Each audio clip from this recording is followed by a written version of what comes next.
because anger and frustration and control and hatred and envy and jealousy and insecurity and unworthiness and guilt and shame and suffering and depression, those are all derived. Those are emotions that are derived from the hormones of stress, and psychology calls those normal states of consciousness. Those are altered states of consciousness, because in stress, the physiology is that we're knocked out of homeostasis, we're knocked out of balance because we're perceiving some threat, some danger, some emergency.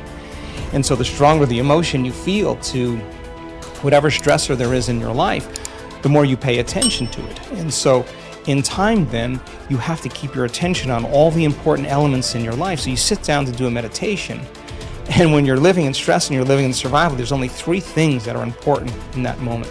Your attention is on your body because you got to preserve it. Your attention is on something in your environment, and what's in your environment? People, objects, things, places, and you're very preoccupied with time. And when you're in stress and you're in survival, the brain goes into a default mode, and it's naturally trying to predict the next moment based on what it's learned in the past. And so as you always try to forecast the future based on your memory of the past, you can't be in the present moment, right? So, and yet our model of change, what we discovered is that the only way a person can change is when they get beyond their body, they get beyond all the elements of their environment, and they get beyond that predictable future and familiar past, and they sink into the present moment, which is the unknown.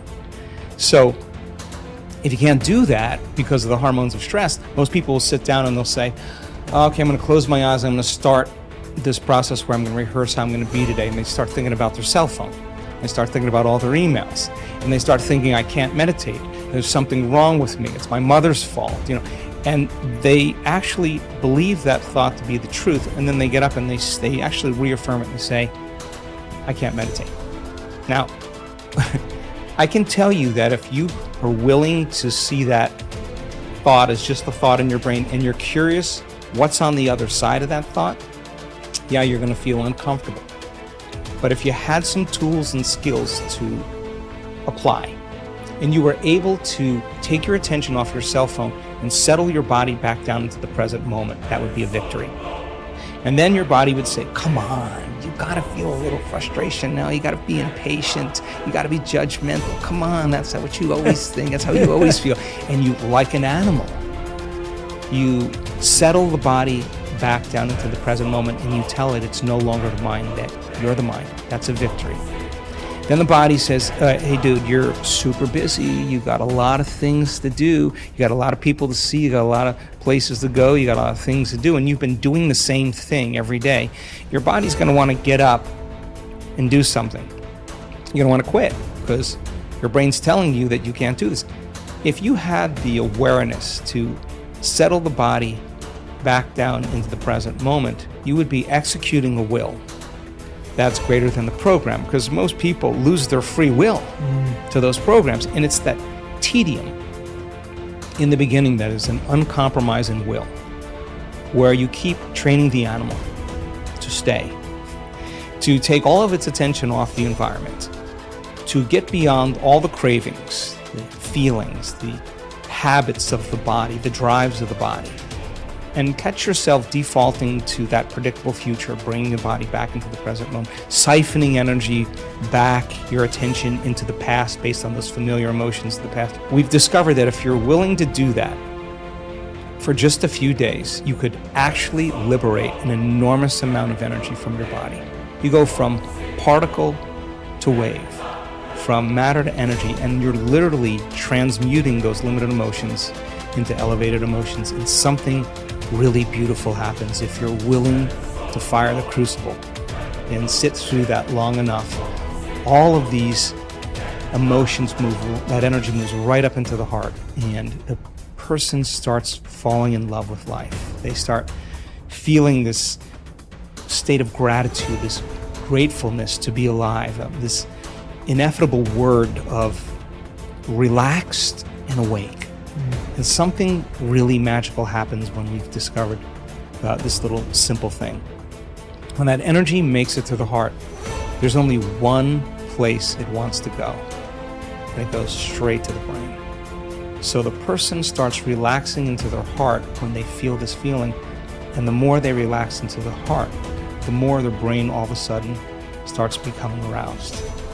And they start going into these elevated gamma brainwave patterns. Now, gamma is not unconscious. Gamma is actually super conscious. It's actually super aware. You're outside the program now. So when that occurs and the brain goes into gamma brainwave patterns, what we discovered is it's not a little gamma. It's not a lot of gamma. It's not a whole lot of gamma. It's a supernatural amount of gamma. And we start seeing these brainwaves where we see theta start carrying alpha, and alpha starts resonating with beta, and beta starts creating high beta, and high beta starts creating gamma. And you see these standing waves of brain coherence happening. And the person feels so amazing that they don't want the moment to end. A day that never came, but has managed to spoil every game. One day that takes all the blame, the basis of all fear and shame. Cripples the blossoming of the life's flame. A spoiler that makes life a dream. Traps the limitless in a limited scene.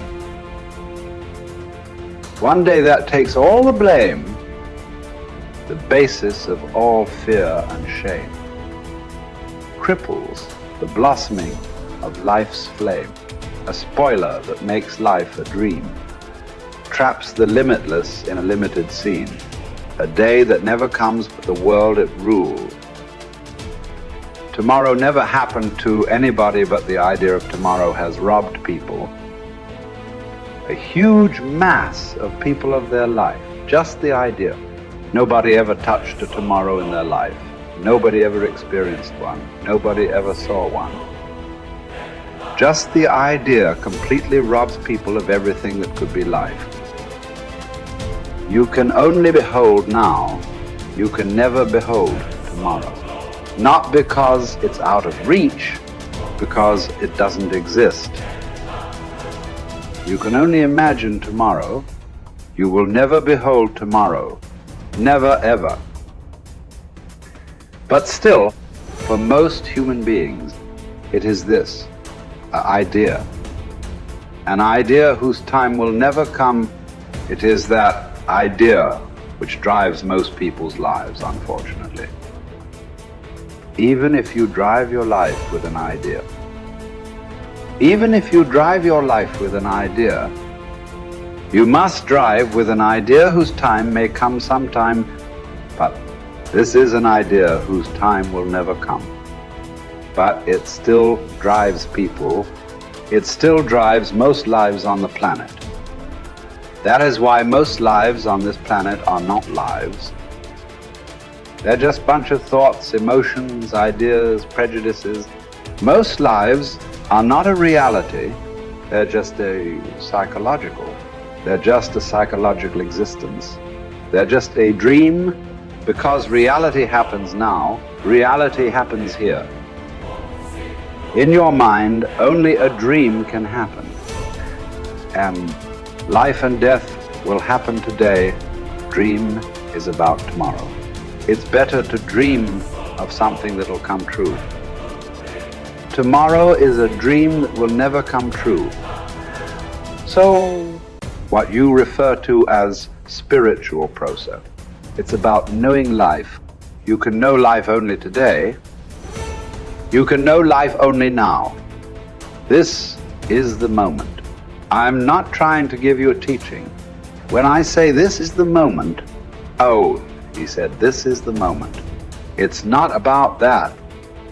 This moment is not an idea. It is the only reality.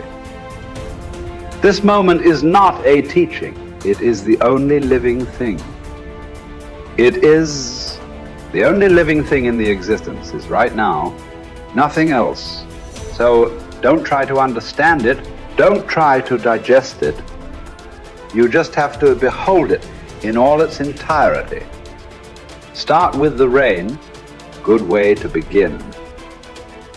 See how to address the larger issues of my life. There are no large issues in your life. What is the large issue that you're talking about?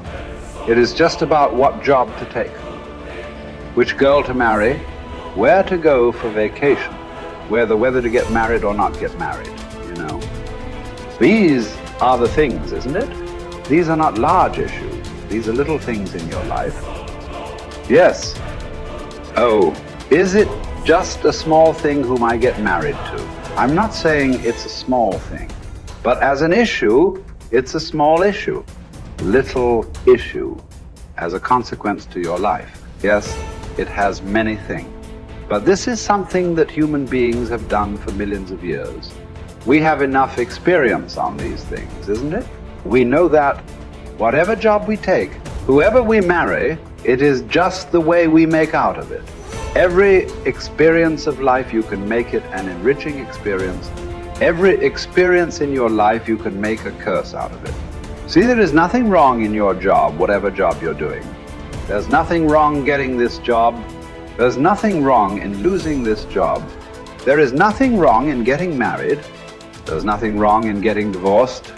There is nothing wrong in not getting married. There is nothing wrong in anything.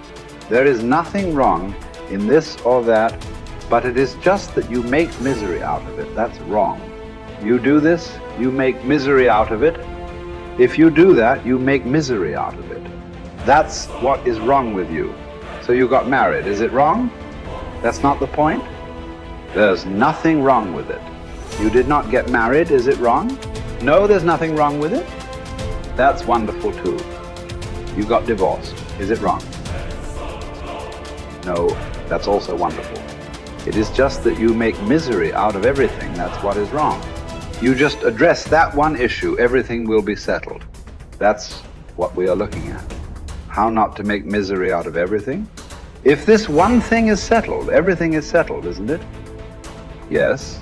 If you know how to walk through this world joyfully, through marriage and divorce and celibacy and everything, if you know how to walk through this joyfully, what is the problem? Whatever you do is beautiful, isn't it? If you don't even know how to be happy, don't have such goals as realization. They are very far away from you. Happiness is not just a state of mind, it is just the basis of the quality of life that you live here. Is it such a small thing, happiness? Oh, it's just a state of mind, is it a small thing? So, biggest issue, isn't it? If you are capable of going through this world joyfully, then you could talk about going beyond. If you are not even capable of going through this joyfully, talking about beyond is no good. There is no way. I'm telling you, there is simply no way. For a person who is constantly creating inner battles all the time, how will he deal with the bondages of life? And how will he transcend that? There's no question. It doesn't arise in your life. So first thing is working towards to be a blissful human being. If that happens, the rest becomes very simple. Because a blissful human being, once your happiness is not at stake, anything that's needed you will do, isn't it? Right now, you cannot do what's needed because always your happiness is at stake. You are thinking which is the right thing to do, which is the right thing to do. There is no right thing to do in your life. There is no wrong thing to do in your life.